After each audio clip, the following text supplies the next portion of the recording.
Ya, Assalamualaikum warahmatullahi wabarakatuh. Puji syukur senantiasa kita panjatkan kehadiran Allah Subhanahu wa taala yang telah melimpahkan rahmat dengan kasih sayangnya sehingga penyusunan wawancara ini dapat berjalan dengan lancar. Untuk memenuhi tugas wawancara mata kuliah Sejarah Sastra Indonesia kepada seorang sastrawan. Hai teman-teman, saya akan menjelaskan pengertian dari sastra. Sastra merupakan suatu seni bahasa yang melahirkan sebuah karya sastra untuk dinikmati oleh para pencinta sastra. Dalam pembuatan karya sastra tidak luput dari seseorang yang telah menciptakannya. Seorang yang membuat sastra tertulis dinamakan dengan pengarang atau penulis karena telah melahirkan sebuah karya fisik. Seorang pengarang menghasilkan sebuah karya sastra berdasarkan imajinasi dan pengetahuan yang dimiliki. Pada novel, misalnya menjadi salah satu karya sastra dari pengarang yang berasal dari penyampaian ide dan buah pikiran. Dengan adanya hasil karya sastra tertulis, dapat menjadikan sebagai sarana pembaca untuk merasakan dan menghayati isi dari karya sastra tersebut. Pada pembuatan video ini, kami akan mewawancarai seorang sastrawan muda yang sudah memiliki berbagai karya cerita pada sebuah situs online. Situs tersebut bernama Wattpad, sebuah situs online maupun aplikasi yang digunakan oleh para remaja generasi saat ini untuk membaca karya sastra milik orang lain atau untuk mengembangkan bakat menulis yang dimiliki oleh seseorang. Sastrawan ini merupakan penulis cerita dan quote yang berhubungan dengan keadaan para remaja saat ini. Penulis tersebut bernama Ghea Nova Ardiana, seorang mahasiswa semester 3 yang sedang menempuh pendidikan di Politeknik Negeri Semarang, jurusan Administrasi Bisnis.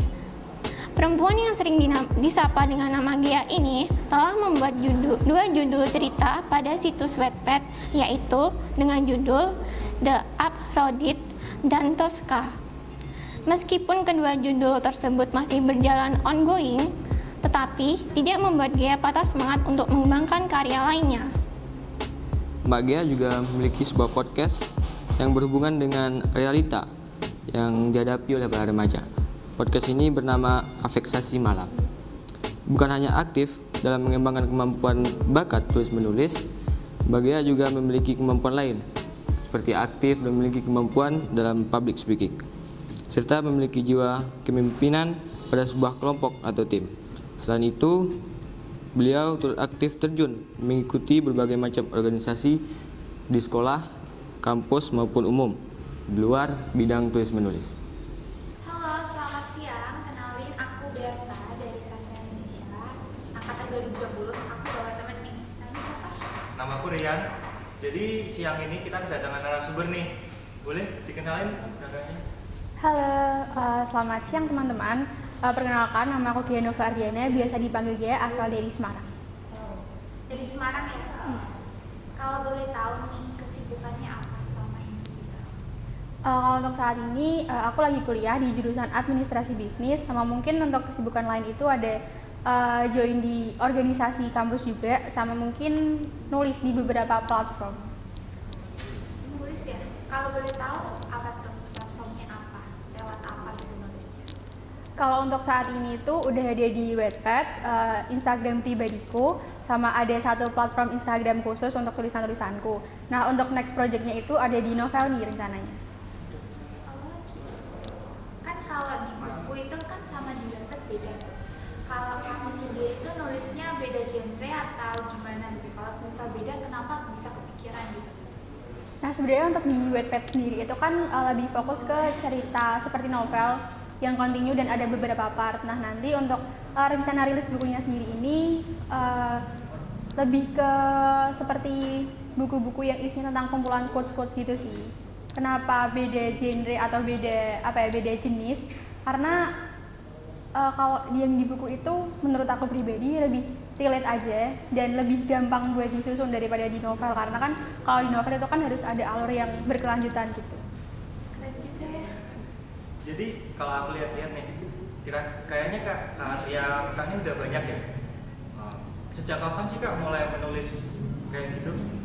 Nah, kalau untuk sejak kapannya sendiri, mungkin kalau dari di platform Wattpad sendiri itu udah mulai di tahun 2018. Kalau untuk di Instagram itu mungkin tahun 2019 akhir, kalau enggak 2020 awal. Udah lama juga ya, berarti mau 3 tahunan gitu ya mulai nulis. Nah, dari dia sendiri nih, apa yang membuat dia terinspirasi buat nulis di Wattpad?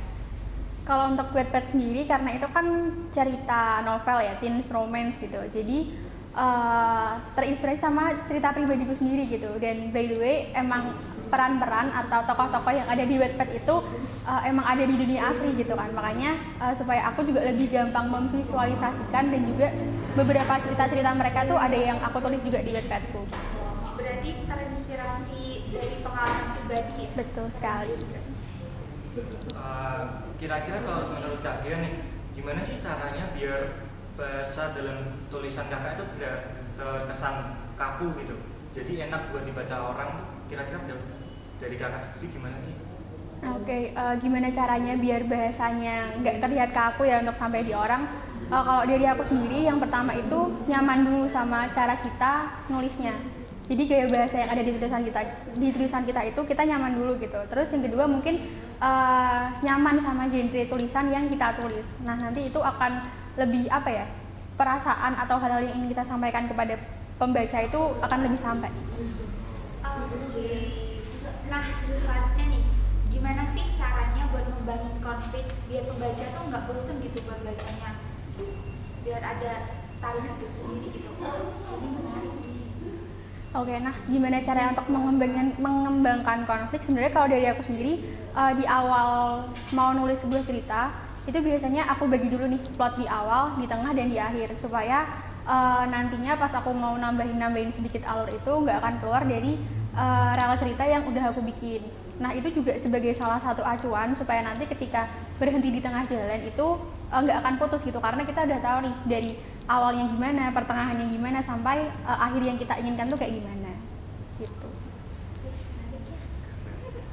Kalau dari tanggapan kakak sendiri nih tentang kualitas membaca masyarakat Indonesia itu di zaman sekarang ini, kira-kira menurut kakak gimana sih? Mungkin kalau kita semua di sini udah tahu ya, kalau misalkan memang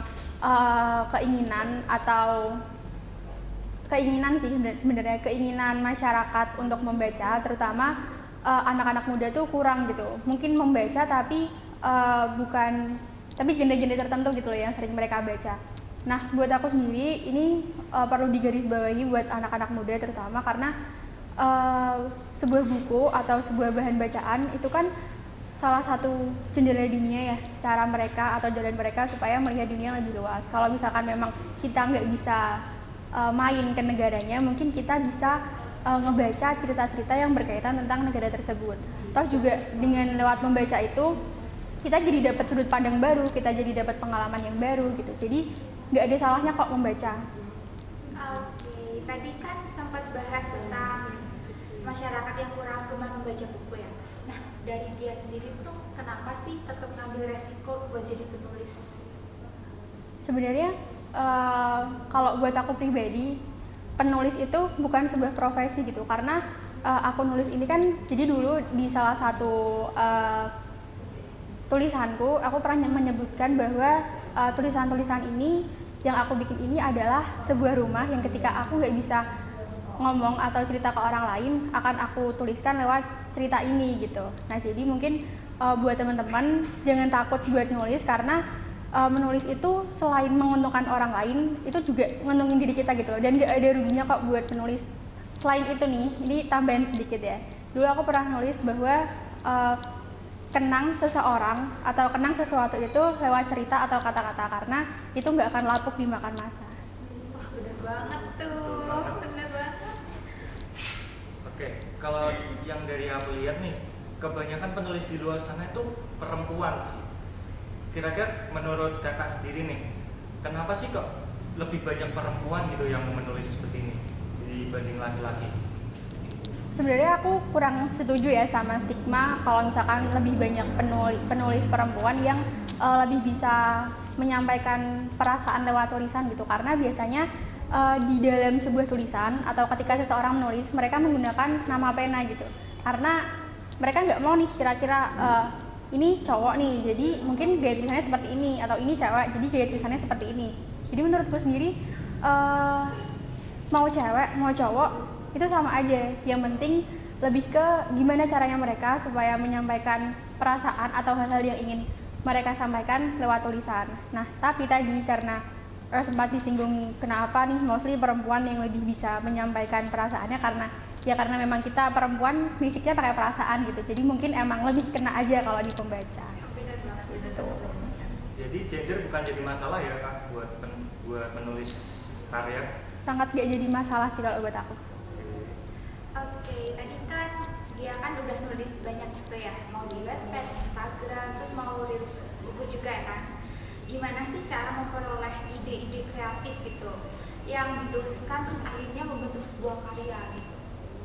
Nah, untuk memperoleh ide kreatif biasanya selain lewat pengalaman sendiri itu bisa lewat cerita-cerita orang, karena kan biasanya kan orang-orang zaman sekarang itu kan sering curhat ya. Nah, itu bisa tuh dijadiin bahan inspirasi buat bikin kata-kata, bikin tulisan, atau bikin podcast atau apapun itu, karena kita belajar selain dari pengalaman kita sendiri kan juga jadi dari pengalaman orang lain juga. Keren juga ya. Ngomong-ngomong soal ide nih Kak, ide kreatif, pasti dalam buat mencari ide ada dong stresnya. Gimana sih cara Kak Gio buat ngatasin stres dalam mencari ide tersebut? Oke, ini pertanyaan yang cukup menarik ya. Jadi kalau misalkan biasanya orang stres itu mereka akan kehabisan ide, tapi biasanya kalau aku stres, aku malah jadi lebih senang nulis gitu, karena daripada disalurin ke hal-hal yang kurang bermanfaat, mending nulis aja gitu. Dan dulu temenku waktu SMP itu pernah bilang, kalau misalkan aku lagi bad mood atau aku lagi kondisi marah atau emosi, mending aku nulis atau ngerjain soal matematika, karena biasanya soal yang aku kerjain itu bener gitu sih.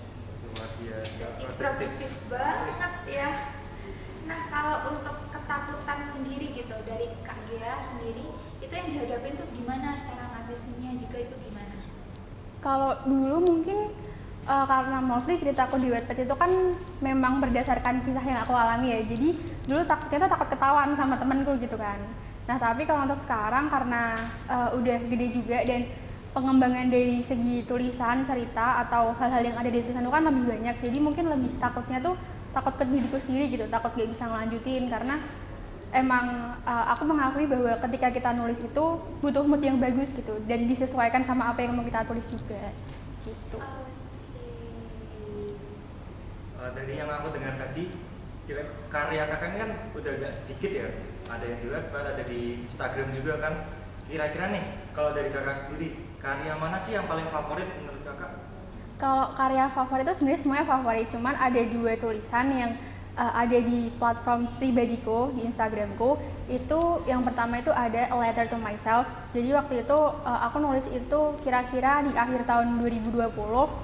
Itu sebuah tulisan permintaan maaf buat diriku sendiri, karena setahun itu mungkin aku terlalu banyak memaksakan beberapa hal gitu. Dan yang kedua itu ada judulnya itu tentang sudut pandang ibuku, tentang diriku ketika aku sudah dewasa. Jadi waktu itu lagi random sih sebenarnya, mau tidur terus tiba-tiba kepikiran ibuku dan akhirnya nyempetin waktu sebentar buat nulis. Mungkin ini adalah hal-hal yang dipikirkan sama ibuku ketika nanti aku sudah dewasa gitu. Jadi bisa berbagi cerita juga ya lewat cerita itu. Nah, selanjutnya nih, menurut dia sendiri karya yang bagus tuh seperti apa gitu? Mungkin dari tulisannya atau dari cover bukunya itu yang kayak gimana? Kalau dari aku sendiri, karena aku juga nulis cerita, karya yang bagus adalah selain memuaskan pembaca, hal yang paling utama adalah memuaskan penulisnya sendiri. Karena kalau misalkan kita puas sama apa yang kita tulis, itu akan lebih mudah diterima gitu sama orang lain. Itu sih. Oke, selanjutnya nih, satu lagi ya, tema favorit sebagai penulis tuh apa?